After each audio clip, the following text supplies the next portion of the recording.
just crossed over from the San Isidro, so now we're officially in Mexico.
Dr. Stimmy!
Crossing the border over from California into Tijuana is pretty straightforward. It's simple. It used to be easier though. You used to just be able to just straight walk into Mexico with no problems. Nobody would check you. They wouldn't check your passport, your ID. There'd just be like a fence, a revolving fence similar to the one that they still have. But you walked in and there was no guards or nothing. Now though, in the last, I'd say 2 or 3 years, you got to go through this process of showing your passport. As long as you're not staying more than 7 days, they'll still give you a FMM. A FMM is a tourist card. They call it a visa, but it's not an actual visa. They don't stamp your passport necessarily or anything. It's more about the little card you pay for, and it's about $24. And if you're going inland into Mexico, outside of the border region, which is Tijuana, Rosarito, San Felipe, or Ensenada, Tecate. If you're going anywhere outside of that, I think even Puerto Penasco is included in that. But if you go outside of that region, you have to pay $24 for the card, and it's good for up to 6 months, 180 days, and that allows you to travel all through Mexico without having to necessarily get your passport stamped. They do sometimes stamp your passport anyway, but that's not what they're concerned with. They're concerned with the FMM, the tourist visa. So for example, if immigration or the cops or something stop you, you're supposed to have that card on you, which proves you're in the country legally. Most Americans don't know nothing about this card. They never get it, and they travel all through Mexico without it. You're not supposed to do that, because if they do catch you, they will fine you, and you'll end up paying about twice or 3 times the price of what it would have been if you would have just gotten it. But anyhow, now you gotta stand in a line and tell them how many days you're going to be here, and they give you a card, either with the $24 fee attached, or if it's under 7 days and you're in the border region, it'll be free. You still got to fill out the forms. You got to provide a valid passport. So now it's the entire process. It didn't used to be like that. It used to be you could just come up straight into the border, which is fucking cool. But times are changing. But the process is still easier than going into the United States, where the Gestapo will ask you a million questions, and even if you have a U.S. passport, sometimes they'll still hassle you. Don't bring any weed pipes in there, because they'll fucking detain you and have you sign some goddamn form like you're some kind of freaking criminal, and they'll interrogate you and shit, even though marijuana is legal in California. Whatever. Anyway, that's a whole nother story. But getting into TJ is fairly easy still, and they don't really hassle you. So anyway, we got the FMM, the tourist visa, since we're going deep inland into Mexico. We plan to hit up Mazatlan, Tepic, Puerto Vallarta, Sayulita, Mexico City, Oaxaca. So we're gonna need the form. Accordingly, you're supposed to surrender the form whenever you leave Mexico. All these years, I've never once surrendered the form. There's no border agent or nothing, or no agency that collects it when you're leaving. You just leave, nobody even hassles you. So I got a bunch of them at home. Basically, once you leave Mexico, you're supposed to surrender it. Anyhow, that's pretty much what I wanted to talk about, the FMM tourist visa, which most Americans don't know about. I've even seen some Americans online claim that it's a shakedown when border agents stop them and they don't have it, and they try to charge them the fee. Or at the border, they try to charge them the $24 fee. It's not a shakedown, people. It's a law, it's a rule. You're supposed to have the tourist visa. Most Americans don't get it, though. Then when they're asked for it, they flip out, wig out, and think that it's a shakedown.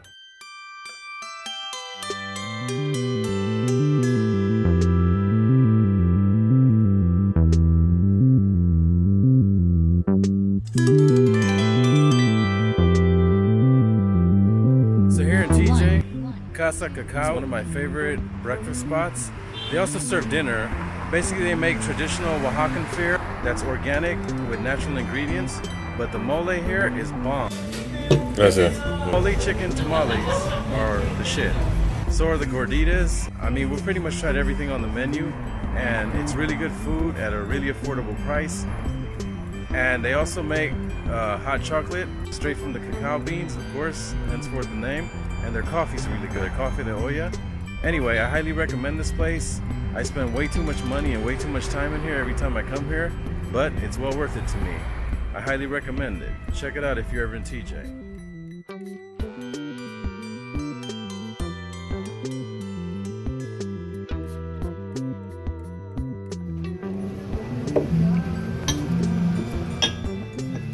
Listen.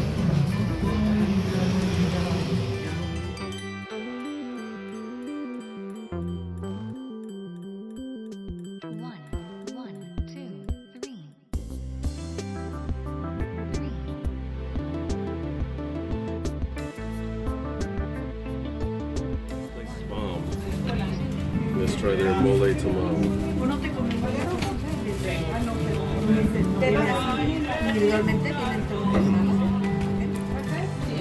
Good stuff. The mole tamales here are really bomb, and so are these chorizo gorditas. These things are to die for. It's like a fucking orgasm in your mouth.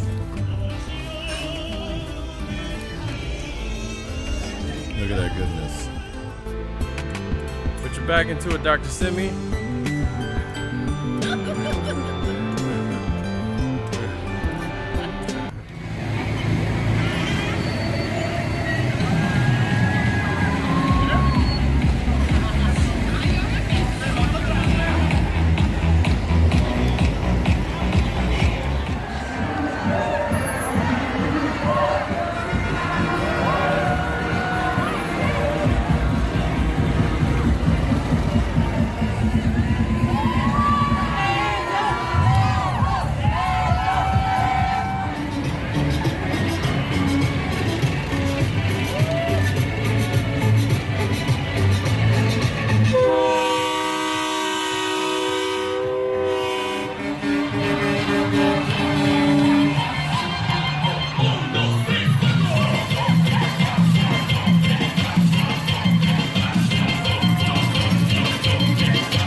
stands in all of Mexico, I'd say it's definitely top 5. This place sets it up.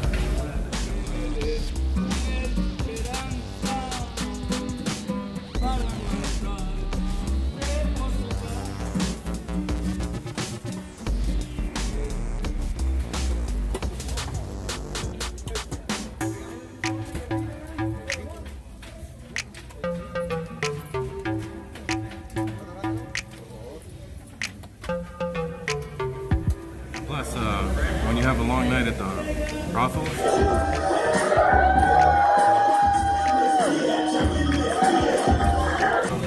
this does the trick. When you come out of the club at like 4 or 5 in the morning, good stuff. And this beef soup, the shit.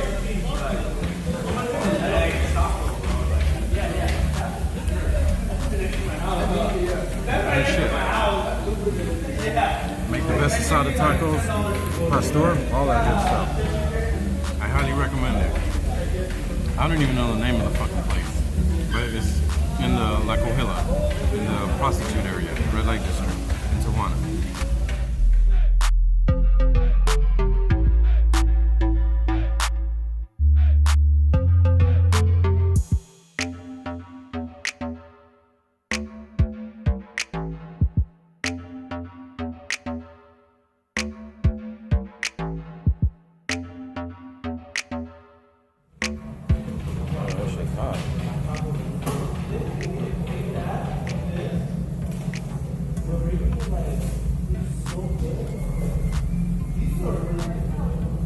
Good stuff.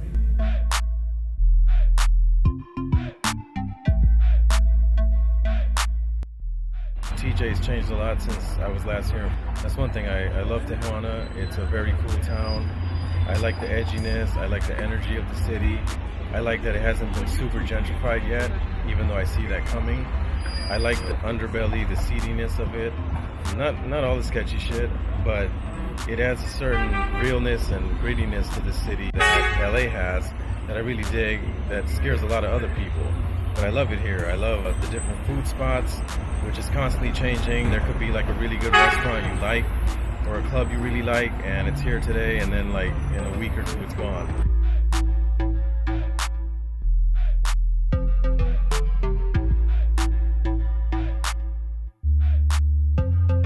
But there are some spots that have stayed around for a long time, and there's a lot of food options, all kind of international food options.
Of course, it's a party town.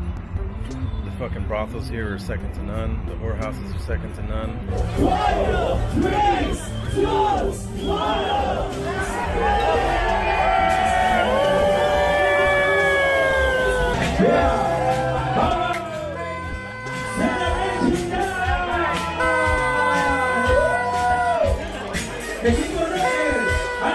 The strip clubs are second to none.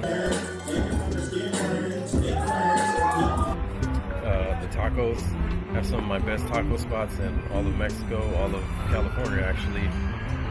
And getting to the beaches is pretty easy from here. Rosarito is a hop skip away.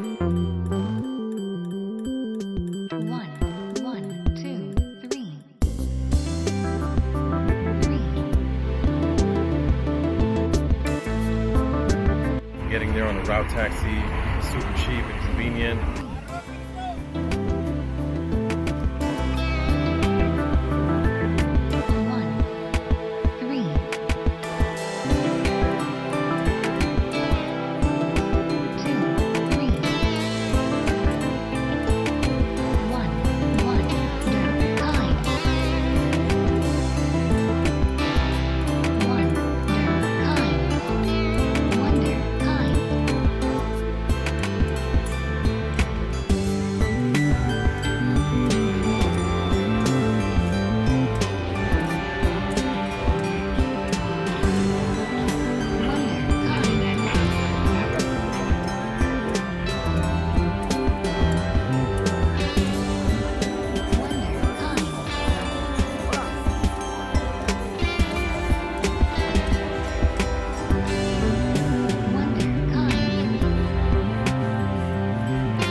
One of the things I love about TJ is that Rosarito Beach is about 45 minutes away.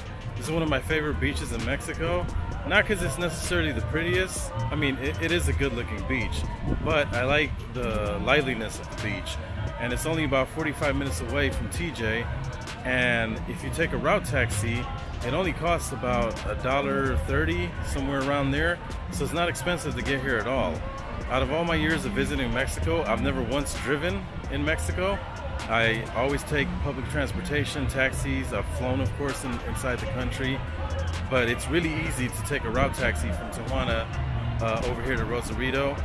It takes maybe an hour, and it stops along the way.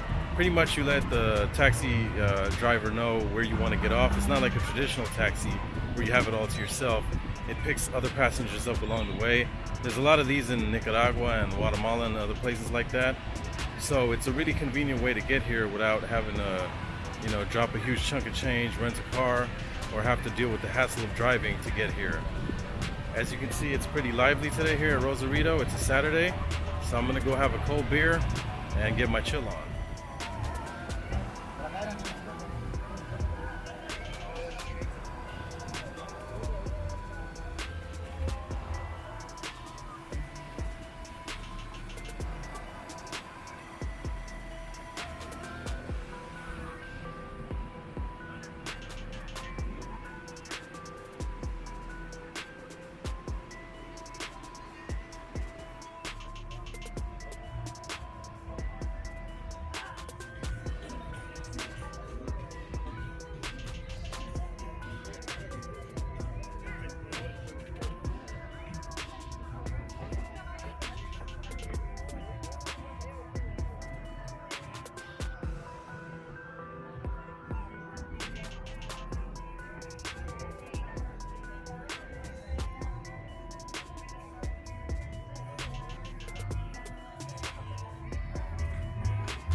What's up, Spider-Man?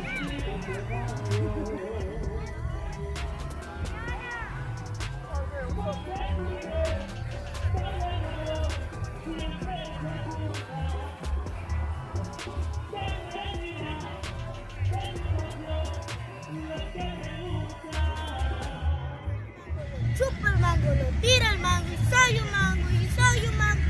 Relájate, relájate, relájate.